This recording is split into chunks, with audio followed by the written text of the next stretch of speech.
Hello friends, मैं आप सभी का स्वागत करता हूं आपके अपने हिंदी स्टेनो चैनल में। दोस्तों, अगर आपको मैटर की पीडीएफ चाहिए तो हमारा टेलीग्राम ग्रुप ज्वाइन कर सकते हैं, जिसका लिंक डिस्क्रिप्शन में दिया हुआ है। डिक्टेशन स्टार्ट होगी 5 सेकेंड बाद। स्टार्ट। युवा किसी भी देश और समाज में बदलाव के मुख्य वाहक होते हैं। इतिहास गवाह है कि आज तक दुनिया में जितने भी क्रांतिकारी परिवर्तन हुए हैं, चाहे वे सामाजिक, राजनीतिक, आर्थिक, सांस्कृतिक और वैज्ञानिक रहे हों, उनके मुख्य आधार युवा ही रहे हैं। भारत में भी युवाओं का एक समृद्धिशाली इतिहास है।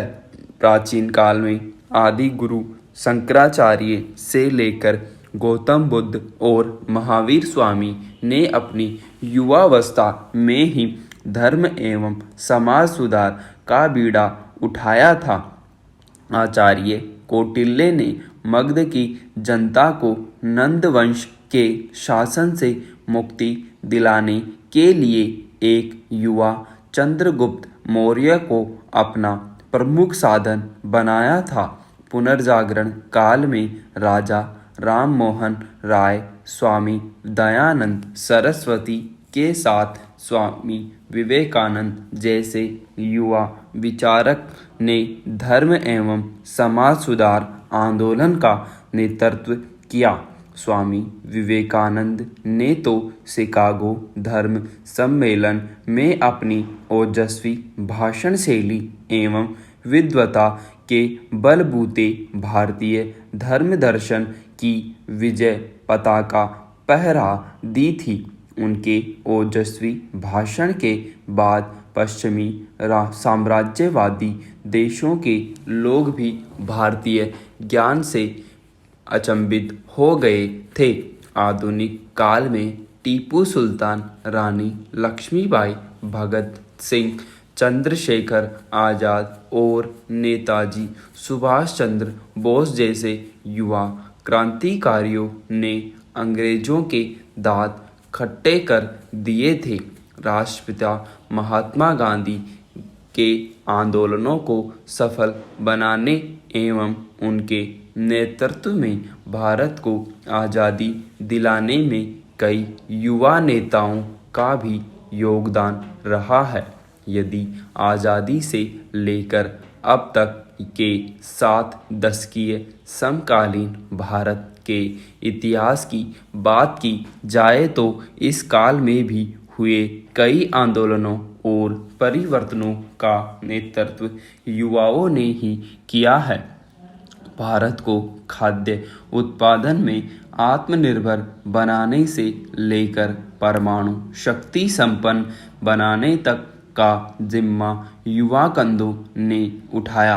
कंप्यूटर क्रांति व नई आर्थिक नीति भी युवा मस्तिष्क की ही उपज थी। यदि वर्तमान भारत की बात की जाए तो यह दुनिया का सबसे युवा देश है। जनसंख्या के आंकड़ों के मुताबिक भारत में 25 वर्ष तक की आयु वाले लोग कुल जनसंख्या का 50% है।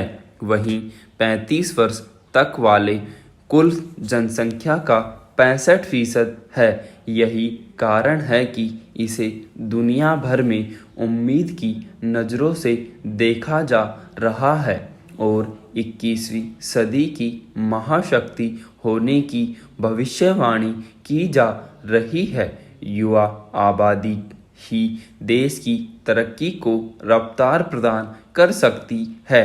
जैसा कि भारत के पूर्व राष्ट्रपति डॉक्टर APJ अब्दुल कलाम ने कहा था कि हमारे पास युवा संसाधन के रूप में अपार संपदा है और यदि समाज में इस वर्ग को सशक्त बनाए जाए तो हम बहुत जल्द ही महाशक्ति बनने के लक्ष्य को हासिल कर सकते हैं। यह बात 100% सत्य है कि बिना खनिज संसाधन के भी किसी देश का विकास हो सकता है, लेकिन बिना मानव संसाधन के देश के विकास के बारे में सोचा भी नहीं जा सकता। इसका प्रत्यक्ष उदाहरण हम जापान को ले सकते हैं, जिसने खनिज संसाधनों के अभाव के बावजूद अपने मानव संसाधन के दम पर विकास की इबारत लिखी और आज दुनिया की 3 बड़ी अर्थव्यवस्थाओं में से एक है। यदि भारत के राज्यों की बात की जाए तो बिहार, झारखंड, छत्तीसगढ़ और ओडिशा जैसे राज्य संसाधनों के बावजूद पिछड़े हुए हैं, जबकि केरल, कर्नाटक जैसे राज्य विकास के मामले में आगे हैं। यदि शिक्षा, स्वास्थ्य एवं कौशल विकास के निवेश करके मानव संसाधन को मानव पूंजी में तब्दील कर दिया जाए तो निश्चय ही भविष्य में इसका बेहतर प्रतिफल मिलेगा। यदि मानव संसाधन का उचित दोहन और प्रबंधन नहीं किया जाता तो यही विकास में सबसे बड़ी बाधा भी उत्पन्न करता है।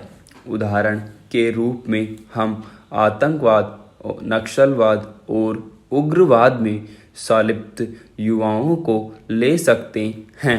आतंकवाद, नक्सलवाद और उग्रवाद जैसे नकारात्मक तत्व भी अपने मंसूबों को अंजाम देने के लिए युवाओं को ही अपना माध्यम बनाते हैं। आतंकवाद के लिए जम्मू कश्मीर का उदाहरण ले सकते हैं, जहां के युवाओं को बरगलाकर आतंकवादी अपने नापाक मंसूबों को अंजाम देते रहे हैं।